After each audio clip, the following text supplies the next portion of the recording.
They thought the sea was just water, but today it became their nightmare.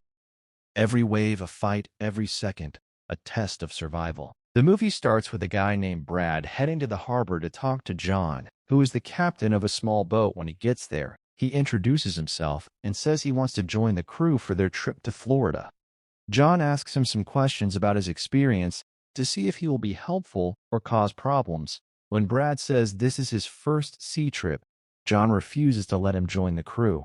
But then, Meg, John's girlfriend, steps in and convinces him to agree. Brad boards the boat and thanks Meg for getting involved. Then Deb comes by and says hi. John goes back to work on the boat, moving the supplies he and Mark need. Soon everything is ready, and they start their journey together. They prepare the sails, and we see each of them handling a specific task. When they finish on the boat, they all go down to eat together and start getting to know Brad after that. Mark talks to John and asks him to stop by a small town to pick up his girlfriend on the way, but John refuses, saying he should have mentioned that before the trip started so they could plan. He remembers his old girlfriend they waited for before, who never showed up, wasting their time. Mark gets annoyed, leaves his food, and stands up. Then everyone gets up, but John stops Brad and tells him he needs to get used to Mark's childish ways and advises him to prove himself on this trip because he is still new and no one trusts him. Brad goes up to steer the boat, noticing the wind picking up and signs of a storm at night. We see Mark sleeping after drinking. John comes to ask him about the dock. Mark says he does not know where it is. It becomes clear he is not fully aware. John scolds him, telling him he must stay awake and alert because the storm will probably hit soon. Mark takes advantage of this, suggesting they stop by his girlfriend's town and spend the day there. But John refuses again, telling him to stay by the radio in case they hear news of the storm and report anything immediately soon. The storm reaches their area and the weather worsens gradually, but it is not too dangerous yet. At this moment, we go to the Coast Guard, watching the weather reports to understand the storm's severity. Someone comes to inform the chief that the situation is worse than expected, and they learn it is not one storm, but two, threatening all ships in the sea, and they need to head east quickly or face great danger. The chief quickly sends a radio alert to all ships, asking them to cancel their trips and return fast on the other side. We see Mark next to the radio, asleep from drinking too much, and he does not hear anything. He only wakes up when the waves shake the boat. He rushes out to help. John struggles to keep the boat balanced, but it is very difficult, sensing danger. He tells Mark to get the lifeboat ready in case things get worse. Then he goes down to use the radio, trying to reach anyone and report their situation, but no one answers. He has to go back up to steer the boat. He tells Brad to help Meg with things falling around them. Brad goes down, sees the dishes and everything moving, and he and Meg try to secure them. He warns her to be careful. Suddenly, the oven door opens, hitting Meg's leg badly. Brad rushes to help her. John comes down to see what is happening, and seeing the situation, runs to the first aid kit, trying to stop the bleeding, but fails. The injury is serious. Meanwhile, Brad tries to contact the Coast Guard by radio, asking for help. Luckily, after several attempts, someone responds. John grabs the radio from Brad and reports their situation, telling them they need backup fast. They say the planes are on the way, but will take at least 3 hours, and during that time he has to stay put so they can reach him. John ignores this and moves the boat to get Meg to the nearest hospital, but this turns out to be a bad decision. A huge wave appears, and he cannot get past it. The boat flips with all of them and starts sinking.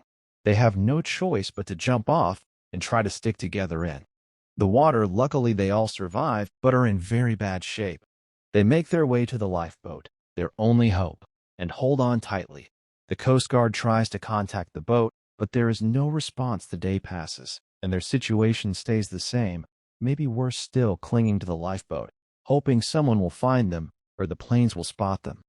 They warn each other not to drink seawater and try to reassure each other that help is on the way. Meg realizes her injury is worsening and she might die unless they act fast. Suddenly, they all feel a strange movement in the water. Meg goes down to check and sees a shark heading toward them. They scream, and she tells everyone to get on the boat fast or they will all die. They try to get on, but move chaotically, tipping the boat, making things worse. Mark shows his selfish side, climbing onto the overturned boat and refusing to help right away until they pull him off to it. Keep him from falling in. Then they right the boat just in time. Luckily, everyone gets out of the water unharmed, but the shark attacks the boat, trying to knock them off. John loses his balance and falls into the water, but they quickly help him back on the boat. The shark cannot reach him. John looks for a solution, realizing the shark is attracted to their noise. He tells everyone to stay quiet and move slowly. The shark starts to move away. They begin to feel a little relief. Time passes with no help arriving. John tries to calm Meg, telling her everything will be okay, but sees her injury is very serious and they need to act fast, or she could die. He decides to tie her leg with his belt to stop the bleeding. Mark warns him it will hurt and she will scream, attracting the shark. But John knows it is the only way to save her. He ignores the warnings and ties her leg. Meg screams loudly and the shark returns, attacking them. John keeps going, focused only on saving her life. Mark intervenes, taking the belt and throwing it in the water, forcing John to face the situation.